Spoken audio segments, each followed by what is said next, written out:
This is your host, Bruce Hutchin, welcoming you to another informative episode of Whitetail Rendezvous. This is Whitetail Rendezvous Podcast, episode number 325. Welcome to another episode of Whitetail Rendezvous. This is part 2 of Jeremy Berlin of Augusta, Wisconsin. Jeremy took a 192 Vernon County buck there in Wisconsin last fall, and he's sharing how he did it, how he hunts mature bucks on a farm, leased land, not too much hunting pressure, but you have to figure out where Mr. Wonderful's going to be, and you got to get there before him. Stay tuned. It's a great show, folks. It's never too early to think about food plots. Whitetail Rendezvous has an ebook for you. Just simply text 33444 food plot to get your copy. Welcome to another episode of Whitetail Rendezvous. Hey, folks, we're going to go back and catch up with Jeremy Berlin of Augusta, Wisconsin. And if you listened to an episode a few days ago, he took a beautiful 192 buck on private land in Vernon County.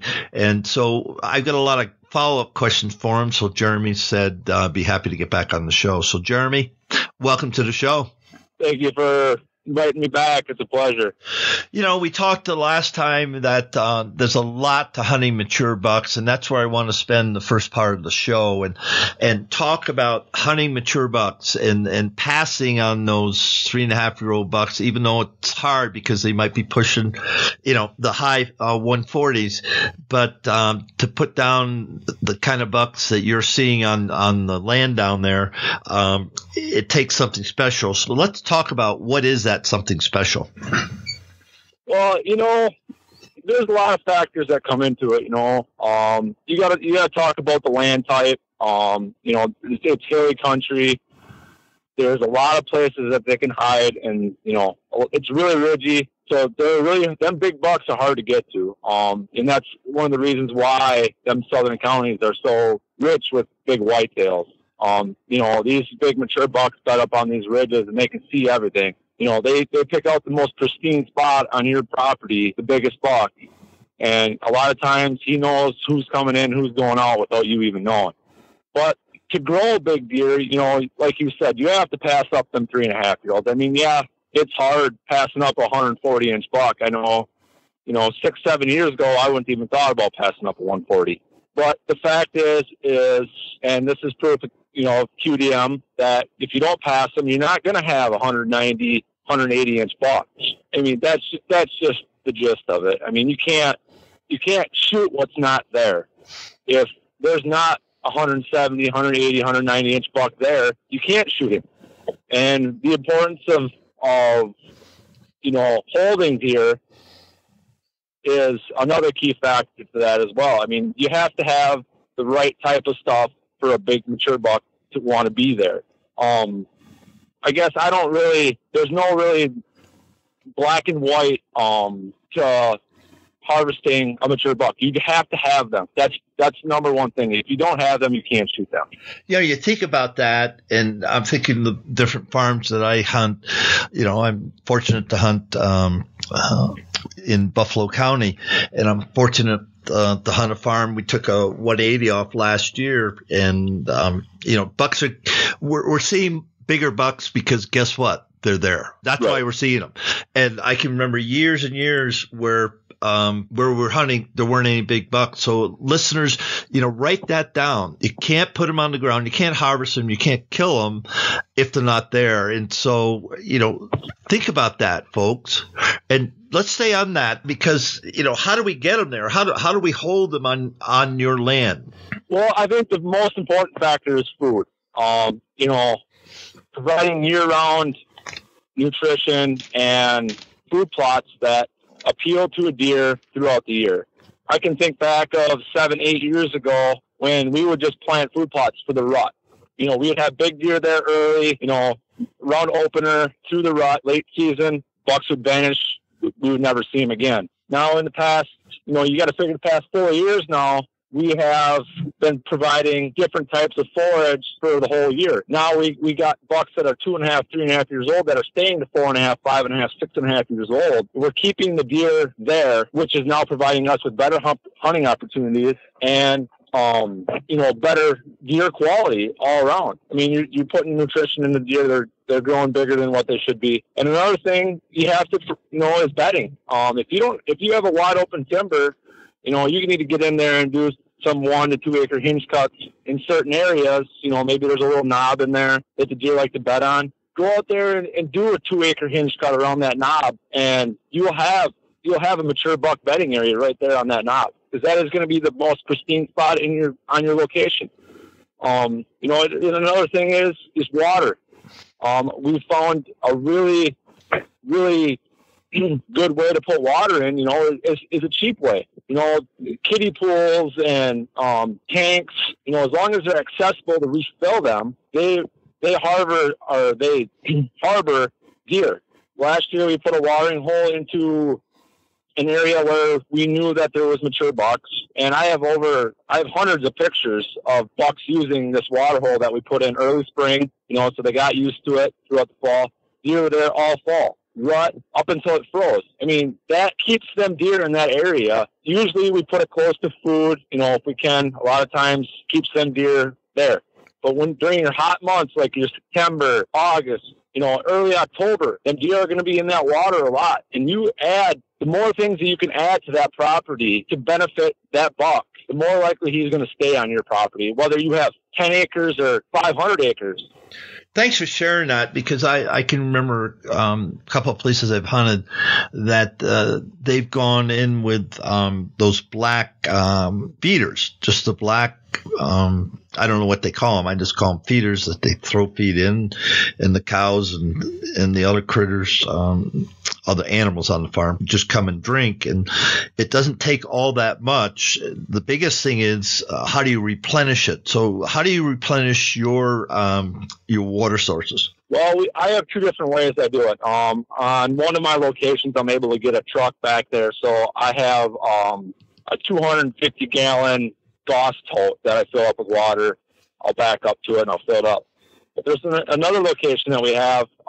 We only can get 2 by 4-wheelers. So what I did was I got a 55-gallon drum. I went to Menards, made a old spout for it. Sorry, I had a brain fart there. And I strap it. I fill it up with water. I strap it on the 4-wheeler. I back up to the water tank, and I just open it up, and let it fill.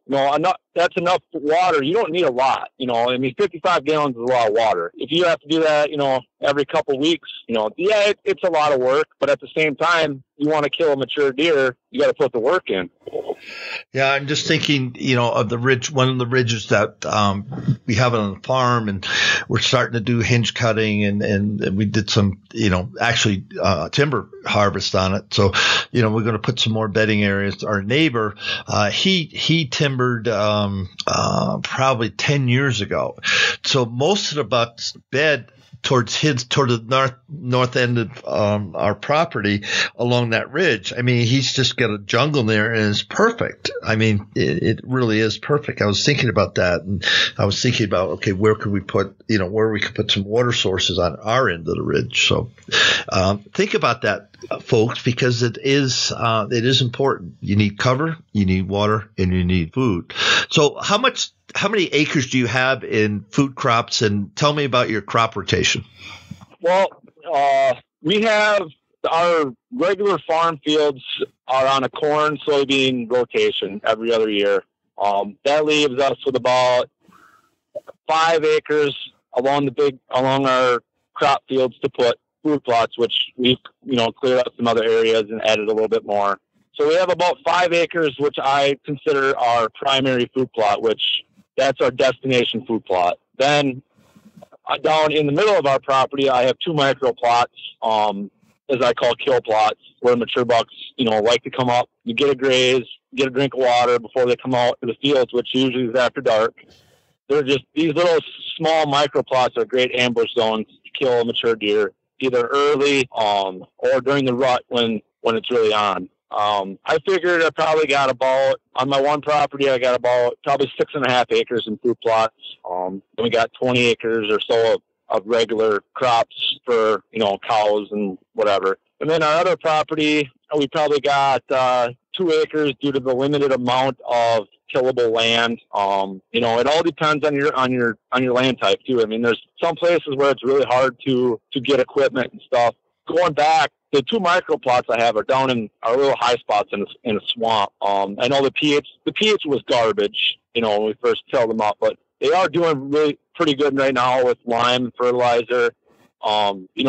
And that's another thing too. I mean, if you can find a spot on your property to put even a half-acre food plot, it's worth it. I mean, it provides some sort of security, some sort of forage to your whitetails. And thanks for that. Let's talk about, what kind of cover crops do you have through the winter? And then spring, what are they eating when they're dropping their fawns? And then, you get the heat stress in the summertime. And then, of course, you get the fall and then back into the winter. So what kind of crops do you have on the ground? Well, I like for late season stuff, obviously everybody's favorite is rape and turnips and radishes, which is my favorite too. Obviously, these deer, that's one of the deer's preferred food sources during that time. But I also like to plant a little bit of a cover crop as far as, winter rye, some kale, something that's going to stay green a little bit longer in the fall into the winter. Because once they eat those turnips up, which is usually, depending on the time of year that your state gets cold, after your first freeze or etc. During the winter, kale is, I think, one of the most outstanding. It stays green the longest.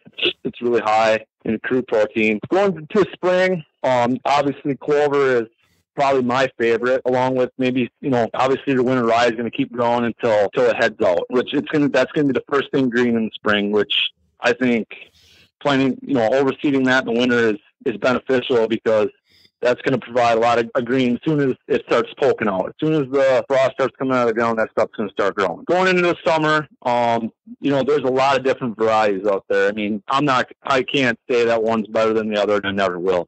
But as far as what I've found that, beans and clover are one of the most attractive mixes that we've ever used. Whether it's, some mixed forage bean with, regular grain soybeans, which, if you're going to leave it, which work really good. As far as that is, like I said, there's a lot of different varieties out there, and I'm not going to say which one to use, what not to use, but do your research. I mean, there's a lot of stuff online that you can research about, crude protein, tonnage. You want to put out the mix that's going to, produce the best for your whitetails. And like I said, there's a lot of literature out there to read, to write down, to do different research on different mixes and what they have.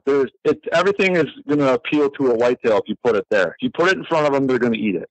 That's interesting. You mentioned about the pH. Let's unpack that a little bit. Why is that so important?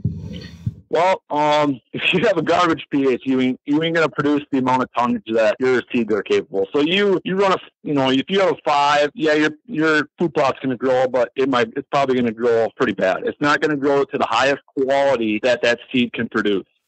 So I've heard a lot of people say, well, I don't like this mix because it didn't grow. Well, did you do a pH? No, I never did a soil test. Okay. Well, you can't really go bashing somebody's food plot mix if you have a garbage pH. Optimum pH is 7.0, which will give you the highest tonnage and best food plot seed you've ever seen.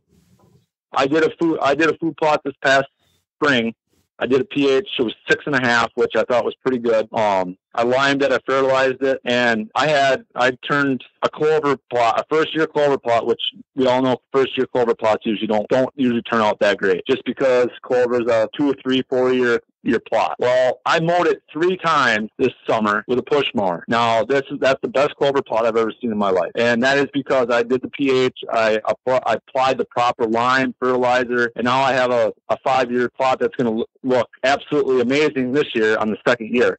Yeah, and that's exciting. And I asked you, folks, we're going to put out an ebook that'll be available in the coming months. But, I'd love to have some shots of that clover pot, to share with the people because, we're all looking for mature bucks. Most of my guests, they've shot a lot of deer and they're stepping up the game, say, okay, I want to, play with the big boys. And that's kind of what it is. I mean, you can see a lot of deer, 1.5, 2.5, 3.5-year-old. But if you want to see the larger deer, you have to do a lot of things right. And Jeremy's doing that. He and his crew, on their land.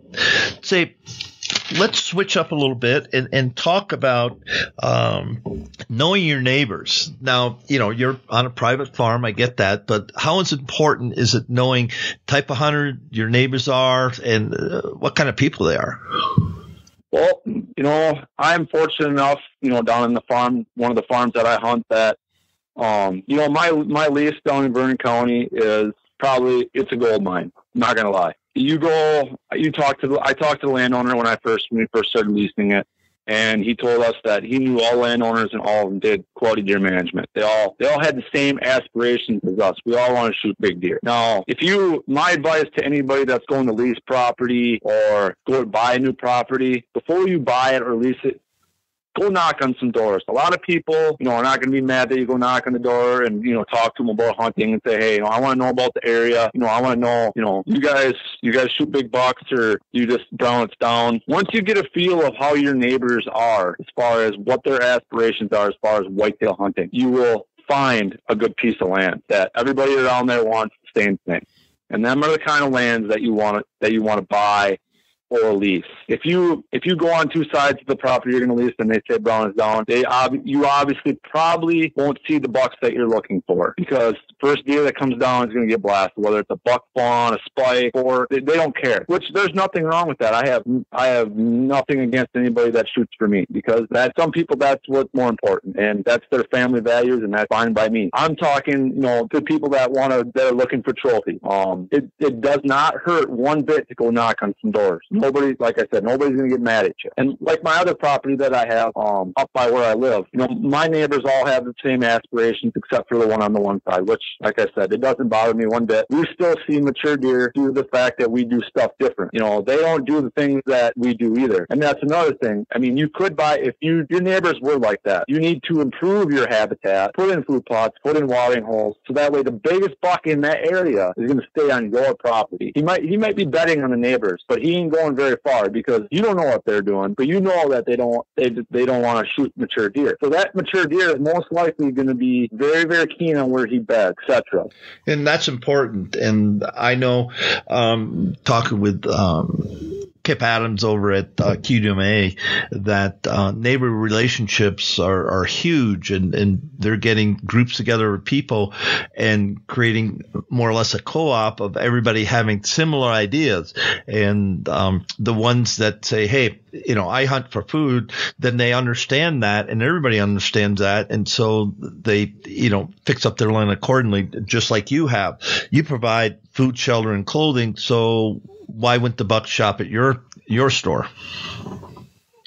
Right. And that's the thing, on one of my properties up here, I have it's a lot of swampland. So there's a lot of good bedding cover. Well, my neighbors, they logged theirs off almost 10 years ago now. And it's like you said, it's thick. And a lot of deer bed over there because they own quite a bit of acreage. I mean, they probably got 1,300 acres. And a lot of the deer bed over there, but they don't hunt like I do. They hunt different. They do some of the stuff that I don't do. I'm not going to go into specifics because I don't, I'm not that way. But so a lot of the deer are attracted to my property because they don't plant food plots. They don't do what I do. And that's another thing too is, just because this guy's got 1,300 acres and you've got 80 acres doesn't mean you can't kill mature deer every year. We've shot very, very nice deer out of there the last 6-7 years due to the fact that we do stuff different. doesn't matter how much acreage you have. You can turn 40 acres into a prime deer establishment. Yes, they might not all stay in there, but they're all going to want to be there at one time or another. And that's a key right there. They're all going to be there at one time or another. And so hunting, that's a great segue, Jeremy. How do you become a 365 hunter to know when those big bucks are going to be there? Well, one of the things that I'm gonna say is you need to be in the woods as much as you can. I just got off a scouting mission here before you called me. Actually, you called me during it. Just to go kind of look around the countryside, see where the deer are going. I went and checked my property out, see what kind of my shape my food plot was in. You need also, another thing is trail cameras. Trail cameras are God's grace when you can't be on that property at all times. We all have jobs. We all have families. We all can't be in the woods every single day. But your trail cameras can be. So your trail cameras provide you key information about when the deer are there and what times, when, etc. You pay close attention to when you see a mature buck. Let's say it's September 21st and you had this giant 12 on camera. It's 2 hours before dark. And you've never seen this deer before, you need to go back to that day, look at the wind, look at the weather, the moon, write all that down. And then if you can replicate those same conditions, you need to be in that tree stand at that time. Because more than likely that deer is going to show back up. I've noticed that certain bucks will only go to certain places during certain wind directions. For example, last year we had a big, really nice 8-pointer. We only would get pictures of him on a north wind. We'd only see him on a north wind. He would only come out to that grain field on a north wind. Otherwise, we would never see him. He was coming off of a neighbor's property, but he would only show up with a north wind. You got to if you can write down all those variables, this can help you be in the woods at all times because you're at home, you're dissecting, you're creating a pattern to kill that deer. It's not, I guess I can't say that it's 100%, but if you can put a pattern together, you have a better shot at killing that deer. And that's, obviously that doesn't count during the rut. We all know that they just start wandering around, etc. But I'm talking early season scouting. And you got to say that during, July, August, every chance that you get, you need to be at that place on an observation stand, either sitting in your truck with a spotting scope, taking inventory of the bucks that are out there. Watch how they enter the food plot, how they exit the food plot, what deer do you want to shoot, your hit list, etc. You got to put all that in perspective and become the hunter that you want to become. Wow, you just said a lot there. Now, for people to say, wait a minute, how do I go back to that date and get the weather report? How do you do that? There's a lot of different websites out there where you can go back and see the past weather. A lot of times I usually just write down the weather every day. Okay, well, hey, the wind was out of the north. The wind was out of the north. It was this temp, etc. A lot of times you're going to see deer movement are during a weather change. You're talking, like, was it raining outside? A cold front moved in. Is it post-frontal conditions? Is it, that kind of stuff. That's what triggers a lot of deer movement. There's a lot of talk about moon. I personally don't, it's not that I don't believe in it. I really do, because I've seen it a lot with muskie fishing. That moon plays a big difference in, muskie eating habits. So I believe that there is some type of lunar activity that spikes deer movement. But I don't want to make it any more complicated than it already is. Killing mature deer is a tough process, and I don't want to make it any more confusing than it already is. There's already too many variables going on, which there's a lot out there that somebody could read if they really think that that's part of it. But a lot of it is weather changes. I've noticed. Obviously, during September, you're going to have a buck that's on a pattern all the time. Feeding pattern, coming out to a grain field, coming out to a food plot. You just got to pay attention to how he enters at what wind direction. Just because the wind's good for you doesn't mean it's good for that deer. You might want a north wind, but he ain't going to come out unless there's a south wind. That right there, I think, is one of the things that have helped me, is that just because it's right for you to hunt a stand doesn't necessarily mean that it's right for that deer. Makes sense to me. And listeners, there's a tremendous amount of information on every single aspect that Jeremy just shared. So it's up to us, you and I, to ferret that out and then figure it out because, when you set your stands, you got to have your stands set the correct way. How do you set your stands on your leases? Well, every spot's different. There's some spots where, I gamble. There's certain spots that I will gamble during, like a crosswind or whatever. I know I'm going against all odds, but you have to take risks as well. I mean, you're not going to kill a buck by, being soft all the time, by playing it cautious all the time. If you know he's in the area and you think that you have above a 75% chance of killing him with the wrong wind, you need to go hunt that stand. Everybody says, no, you can't hunt it with the wrong wind. The thing is if you take a good scent regimen and you control your scent, you take the right path to your stand, you have the right in and out exit plan, there's no reason why you can't pull that off. And I know a lot of people going to listen to this and be like, oh, wow, what's this guy thinking? But you can't kill a big buck if you're not in the right spot. If you can't hang that stand with the proper wind or sit that stand in the proper wind, then you need to gamble. There's no way around it.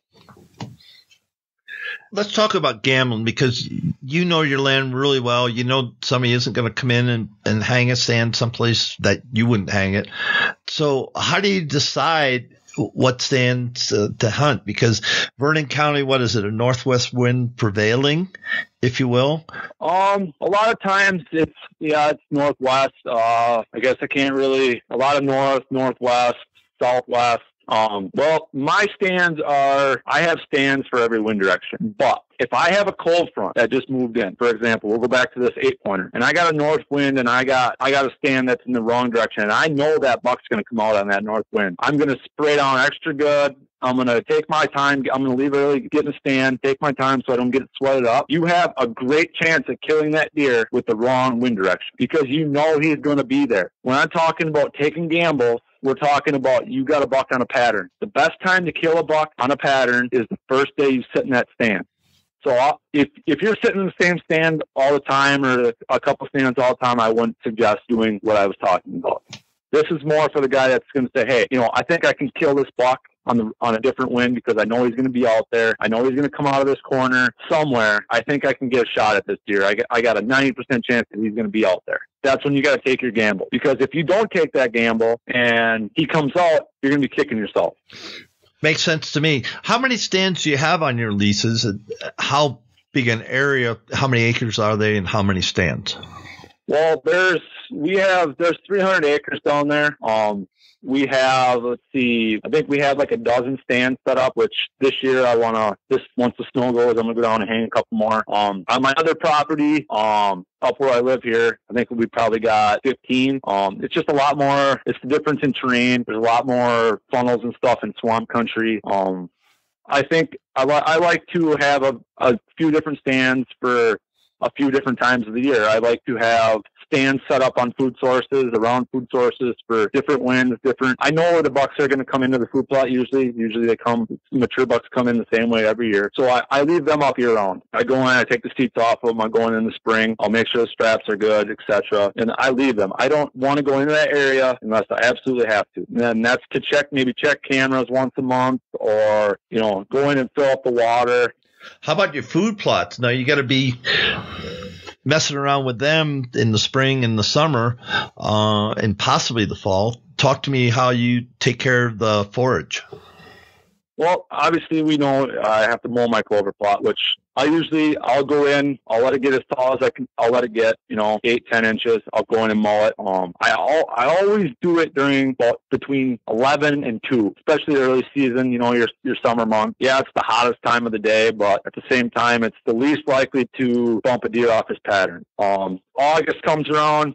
The deer are kind of pretty used to the tractor, going back and forth in the woods. They're usually not too scared of it. I'm talking about going in, hanging stands, leaving your scent all over the place. September is the greatest time of year, I think, to kill mature buck on a feeding pattern. If you can stay out of the woods, as much as possible, keep your scent down as much as possible, you'll have a lot better chance at killing one of those big deer in the first couple days of season. As long as he still feels safe and you're not in there bebopping around and doing whatever all the time. If you check cameras every other day, most likely you're not going to shoot him. And I've seen this over and over. I've seen people, I'm going to go check cameras. It's only been a week.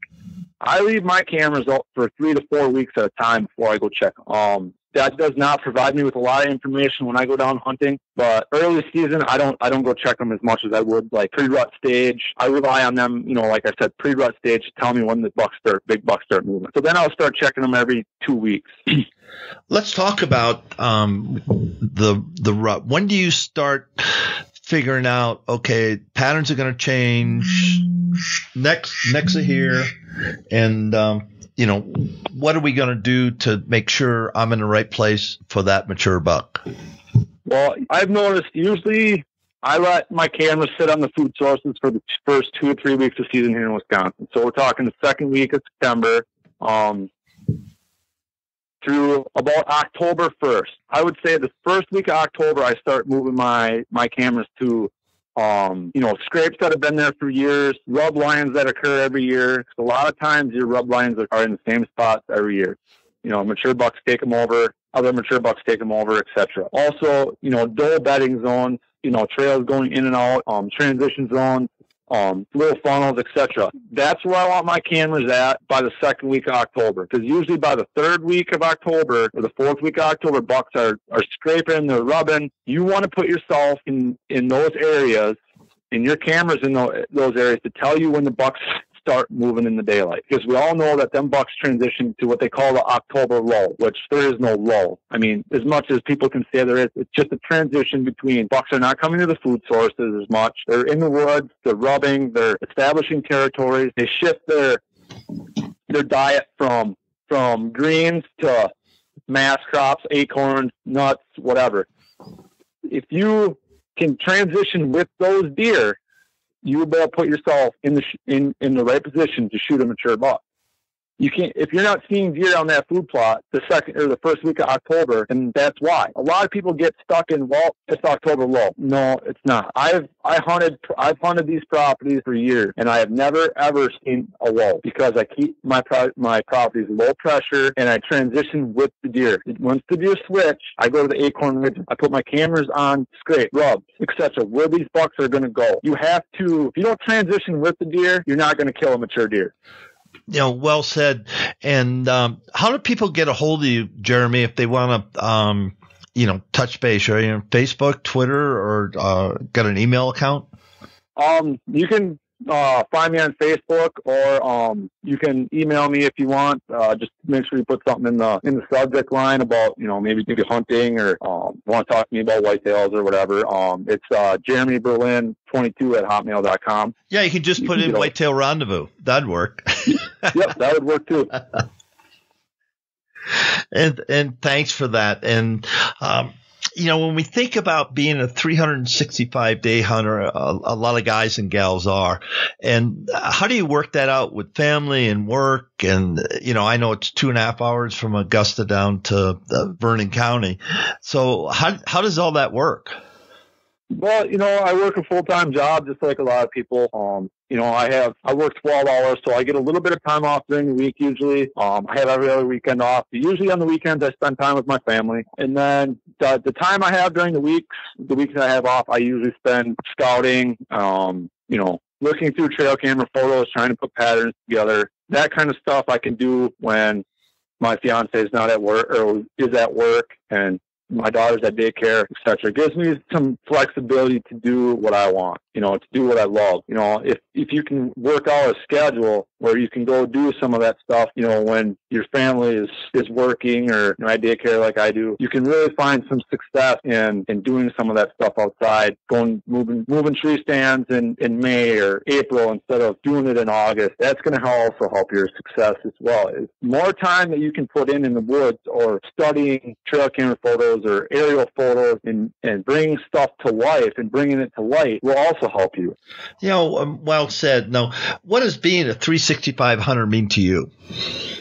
Well, I I spend a lot of time in the woods, and, that's, I think, what it is for me is, I enjoy being in the woods, and I am lucky enough to have a fiance that loves to hunt. And I hope my daughter grows up to want to hunt, and that to me helps me be a 365-day hunter. If we want to go do something, she wants to go shed hunting. She wants to go walk around in the woods, and while I, go hang a tree stand or whatever. We can all, it's about family time as well to me, is I can enjoy the outdoors with my family, but it also comes down to, you got to focus.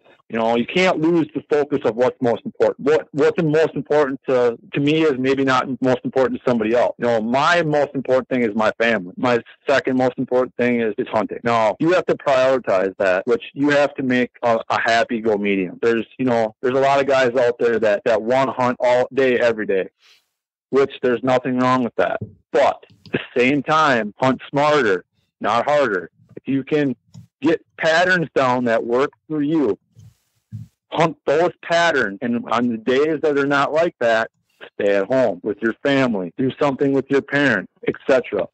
There's no better thing in life than family. Thanks for that. And, priorities are important, and everybody has to make their own choice. So make one that works for you and the people around you, and it'll work out in the end. So yes, it will. Let's talk about how you prepare for the hunting season. Now we got trail cameras to take care of. We got tree stands to take care of. We got our ATV and our trucks to take care of. We got to practice, and then we got all our clothes. So walk us through, how you get prepared for the hunting season. Well, honestly, the hunting season never ends for me. I try to go out and shoot my bow, a couple days a week, keep me fresh, keep my form good, keep my muscles up. During what you say is the off season, my clothes are in a bag. They're put away. Everything is put together. That way I'm not fumbling around before hunting season looking for it. As far as tree stands and stuff like that go, I run a lot of tree stands, so I like to go and take care of that stuff as soon as the snow goes. It offers you the best time to look for deer horns, shed antlers, and you can also, when you're going down to some of these spots that you don't normally go to a lot, let's say down in the middle of your property, you got to stand in a funnel, go walk that funnel. In May or April, it's not going to matter. Go look and see what kind of buck signs in there, what kind of trails are in there. If you didn't hunt it last year, or you only spend 2 days in there, you don't have a trail camera down there.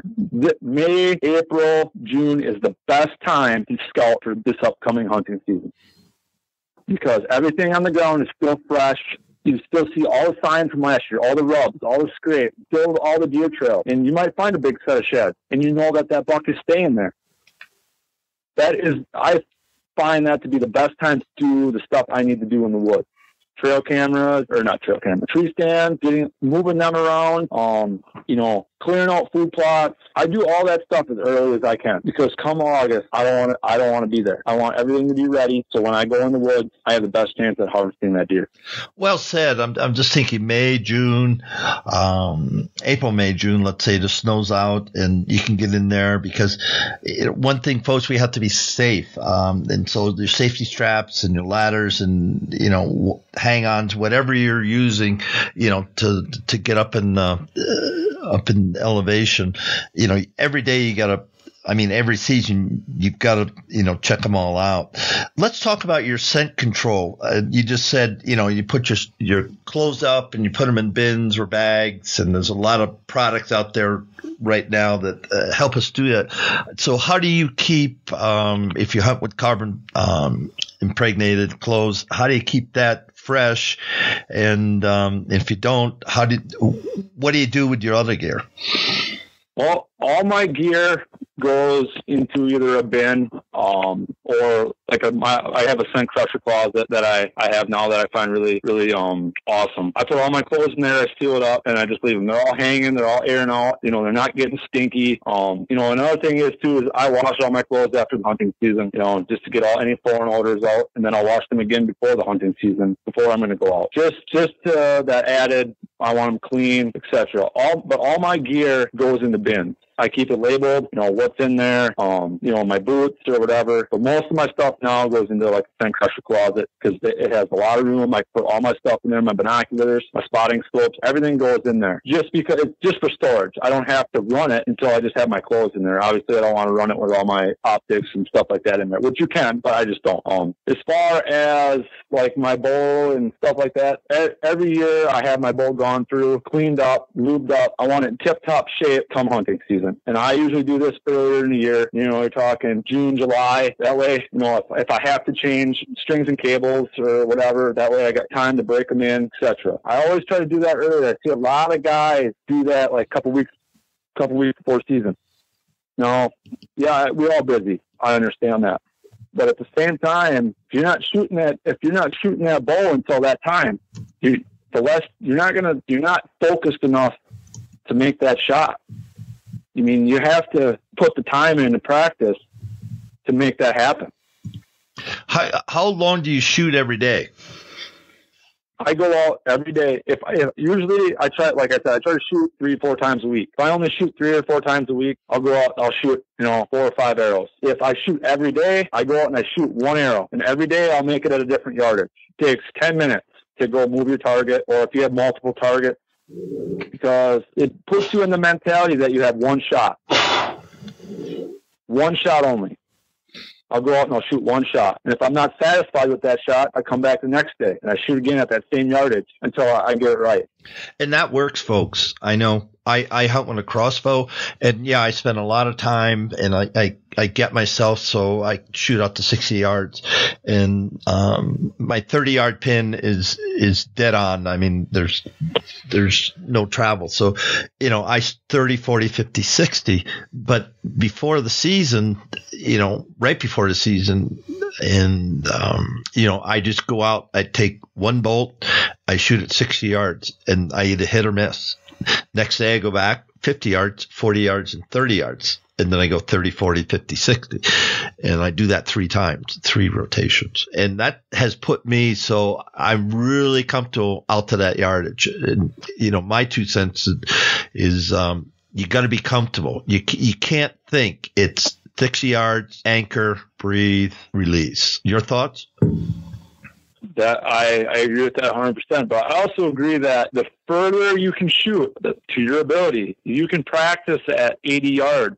Your 20, your 30, your 40, your 50, your 60-yard shots become chip shots. Then become easy. Then become second nature because you're shooting at further yardages. I'm a firm believer in that. When I started hunting, I wouldn't shoot anything over 30 because I wasn't comfortable. But now I am more than comfortable taking a 60 to 65-yard shot at a deer in the right condition.